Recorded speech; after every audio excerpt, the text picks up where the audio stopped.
welcome to Mama Mosey Tarot. If you're seeing me, I may have a message for you. I've got the Alleyway Tarot here, and we are going to see what it is you need to know. With the Star and the Seven of Swords on the bottom of the deck, so I'm not going to say anything until we get our first flyer, but I'm going to keep those in mind. I want to know what it is you need to know. So the Nine of Butterflies, this is completion. This is everything you need, everything you wanted, what you manifested. This is a completion of a cycle, but not necessarily the end of a cycle, in that you've completed this one thing, and you know how a butterfly goes from caterpillar to butterfly, caterpillar, moth, whatever it is. It's like you've reached a level where now you can fully, you can just take that next step up onto a higher landing, and you're on a new level. So why are you seeing me? Because I usually hardly give just, you're doing a great job, keep going messages. So what do you need to know? Because this feels like, yeah, I'm good, I'm set. Things are going right. Things that aren't going right, I already planned for, so it's not a big deal. Ooh, so we've got the Knight of Cups and the Emperor. This Emperor is a good one. This Emperor is a good one. It's the one that's like caring and kind, and he only comes off as closed off and kind of dead, for lack of a better word, because there's so much going on up here that he's trying to control, take care of, and provide for. But this Knight of Cups, this is more like something beautiful that's not here for a good time, or not here for a long time, but here for a very good time. But I don't, why did they come out together? It might be that you're viewing things, you're viewing this as, oh, I'm going to be me and on my own, and everything is fleeting. And that might be how you're approaching this Nine of Butterflies.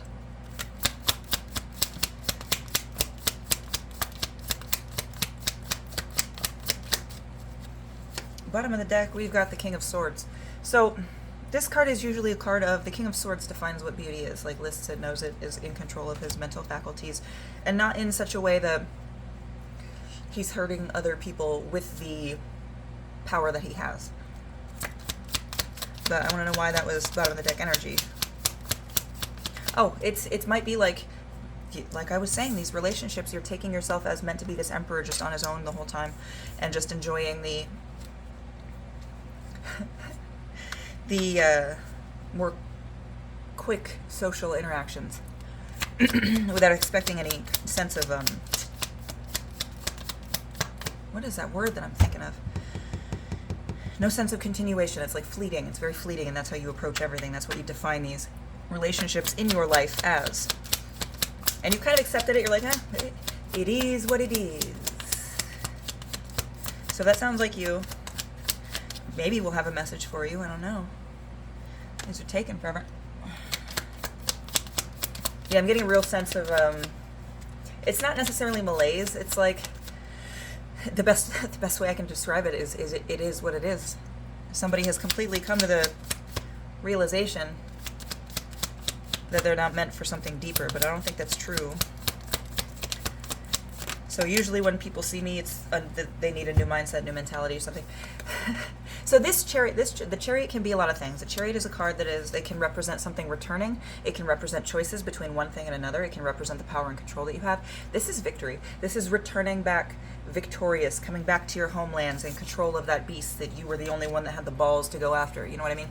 But with the Ace of Skulls here, this Ace of Skulls is a kind of a clue that you're not your clothes, but the things that you do choose to put outside of you, they aren't you, but they can send a message about you. So it might be that you're putting on this air of, and I don't need love. I don't need a long-lasting connection where somebody knows every single part of me and accepts it whether they like it or not, accepts it as me. Because I do that for myself. I don't need anybody to do it for me. Which is kind of true. That's kind of true. Four of Cloaks. But you have this, you have this longing here that you keep secret from everybody else. That you want this connection, you want this. And this, I'm almost getting a feeling of elopement with this. Like you want this connection so bad that it's like, I would take that secret love that there would be no reason for somebody to lie about it because I'm not showing them off, I'm not giving them money, we're not going on dates. You want that kind of somebody to love you for you, not what you can bring to the relationship. I mean, who isn't? So I want to know why this is being brought up for you. Why is it burying your secrets to me? Doesn't want to say. God.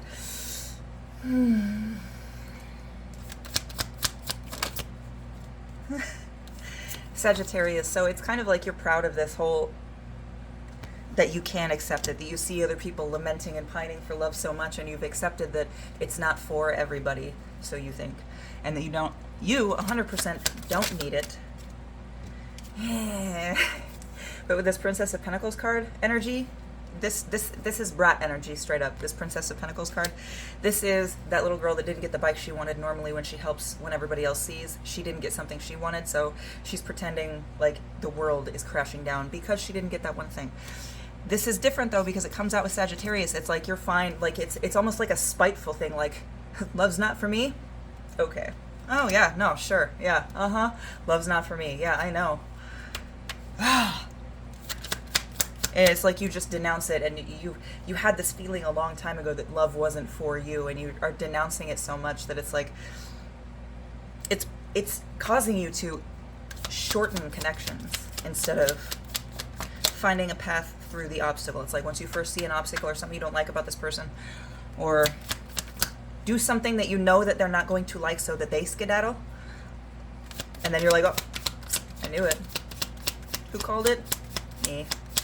But every night when you go to bed, you still feel that little pang of, fuck, you know?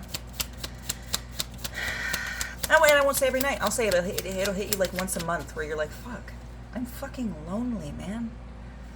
And then you'll kind of rally and be like, who isn't?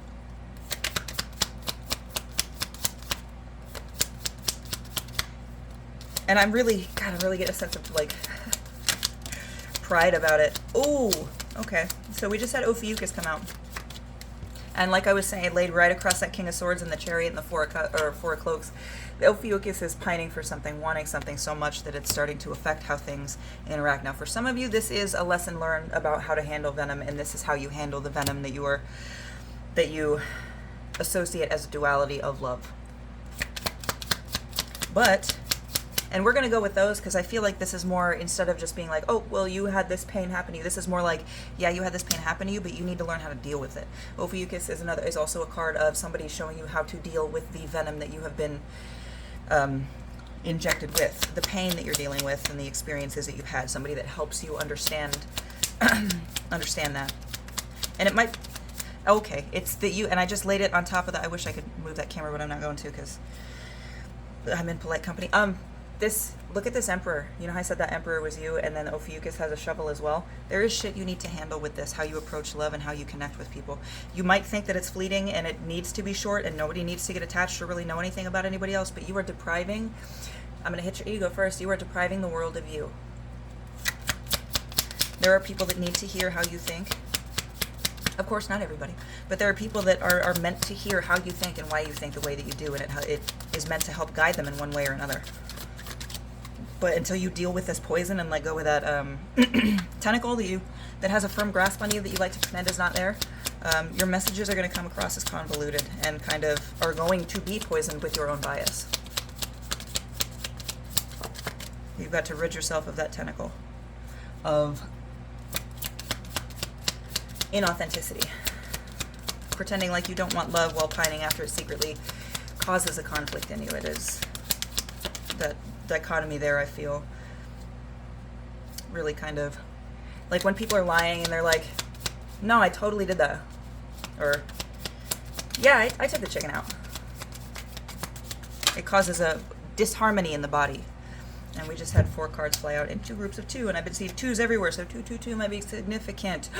Queen of Pentacles and Page of Wands, I'm so glad. Okay, so Queen of Pentacles is that grounded feminine energy, and I think that this is somebody near you, somebody that's going to be in your field. But with this Page of Cups, this is going to be new for you. This is going to be you. Ready and prepared for a journey with all of the strength that you need to move across, but this is going to be a journey for you in how to take action and move differently without all the trappings that you are used to thus far as the Emperor, because this is a queen that you have to approach. And you can't just approach her with a shovel. You have to take the shovel head off and just approach her with a stick. Oh, there's 2 more cards that came out. Oh, and that's the reason I was excited, because we have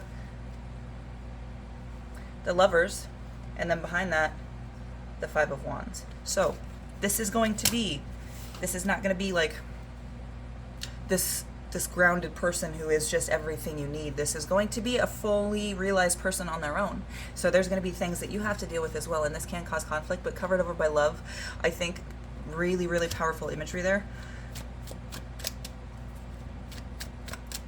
I think if you have that full understanding of love as you want it and as you require it from others, which includes the acceptance of the duality of a person as a person, knowing that they have a dark side, an envious side, a jealous side, a greedy side, a mean side, a tired side, but they also have a joyous side and a happy side and a loving side and a caring side and a teaching side even. I think it's going to be a little bit of a struggle for you to get past and get out of your Emperor energy, because that Emperor is on his own, so he does everything on his own. But the King or the Queen of Pentacles is part of a pair, okay? Not necessarily ruling on her own with complete might, but ruling as best she can with the King by her side. Wheel of Fortune. So there is going to be a little bit of time before you actually encounter this scenario, I think, with the Wheel of Fortune moving up and down, but that does give you a chance to temper your reactions to certain things and kind of figure out how to move, not as an Emperor, but as a page, with a kind of, and it always sounds bad when I say this, but a kind of naive sense of passion and hope about things, okay? Nothing else came out. So bottom of the deck, 5 of Media. You are being called to create right now. This is, though, not necessarily creating for creation's sake, not just creating media or whatever. This is deeply thinking about what you want to create, how you want to say it, and it might just be... So we've got the High Priestess. This is going to tie into your intuition a little bit. There are things that you need to write about and things that you know you don't need to write about, okay? Use your discernment with that. Don't just... Yeah, it reminds me of a fucking story, Sideways Stories from Wayside School. This little girl, in one of the classes, she was drawing like picture after picture after picture after picture, and this one kid drew one really good picture, and she drew like 13 or 14 or 18 different little scribbles and shit. Quality over quantity for this creation thing that you're doing here. Be very serious, approach it how you usually do, but understand that if you want change to happen, you've got to start it up here. You've got to start thinking and seeing things a little bit differently than you already do, and it's going to be difficult. It's going to be difficult for you to create. It feels like it's going to be a lot of no, fuck that, throw that in the trash. Oh, but you've got to figure out what it is that you want to do and stick with it. This does even feel like you're being called to make some sort of videos on your own as well. And keep in mind that how you can have an effect on how you want to come across to people and how you want to come across in general in terms of authenticity as well. So we've got the Star and the 2 of Obelisks. It's literally up to you. This is kind of a stalemate a little bit, but there's 2 options here. You need to make a choice, and you see how that moon is right there? You need to make a choice. There are some things that are hidden from you in these choices, but if you trust your gut, trust your discernment, and go with your instincts, you have the Star right beyond that, okay? Don't hang all your hopes and dreams on that. That's also another thing about the Star, is that it is just a rock in space, and it's also a remembrance of that there is work that needs to be done here on Earth, and you can't just wish on a star, create a couple videos, and then boom, you're famous. You know, that happens for a very select few people, but this Star is more a star of... When you work it, it works, but you have to put in the effort. Your dreams are reachable, but you have got to take those steps. You can't just be like, I want to win the lottery, and then not even buy a lottery ticket, okay? Take care of yourself throughout this, though, with the self-care card. Be gentle in this change. You don't have to change perfectly, and then keep it changed the entire time. Run with it. You've got time with this Wheel of Fortune card. You have time. Make sure you're not pushing yourself away from where you want to go in your frantic energy to get things done, okay? I hope this helped. Love you.